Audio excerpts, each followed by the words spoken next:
आनंदपुर महाविद्यालय नुआ और ओडिया साहित्य प्रतियोगितार उद्घाटन उत्सव।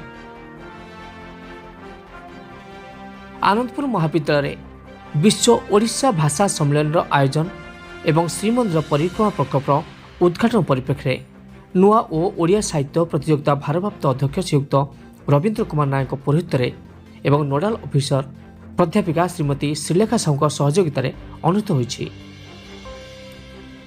उद्यापन सभार मुख्य अतिथि भाव ख्रीस्ट महाविद्यालय इंग्राजी विभाग अध्यापक तथा ओडिशार सुनामधन्य प्रवचक श्रीयुक्त शारदा प्रसाद कर एवं सम्मानित अतिथि भाव बाग्नी तथा प्रवचक श्रीयुक्त उमाकांत नायक, महाविद्यालय अर्थनीति विभाग विभागीय मुख्य श्रीयुक्त शिवचरण बेहरा योगदान देते।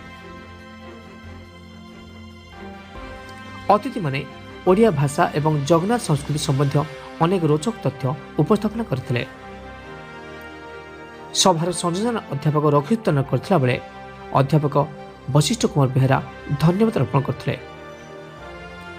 उक्त सभारे महाविद्यालय वरिष्ठ प्राध्यापक शेखर प्रसाद देवता, शक्ति प्रसाद महापात्र, प्रफुल्ल कुमार पंडा, रवींद्र कुमार साहू, वशिष्ठ कुमार बेहरा, युव अध्यापक रतिरंजन दास, विश्वरंजन साहू, भगवान साहू, ओजल पट्टनायक, प्रदीप पृथ्वी, रंजन कुमार नायक, विराज कुंवर, दिव्यरंजन साहू, प्राध्यापिका अनिता दास, भारती साहू, तनुश्री पंडा, स्थितप्रज्ञा जेना, पुष्पलता राम प्रमुख उपस्थित होते। दीर्घ 4 दिन धरी चलता उक्त कार्यक्रम में पिलामानक मध्य अनेक प्रतियोगिता कराई कृति छात्र छात्री मानकु पुरस्कार वितरण कराइथिला। केन्दुझर आनंदपुर सत्यदास को रिपोर्ट ओटीएन टीवी।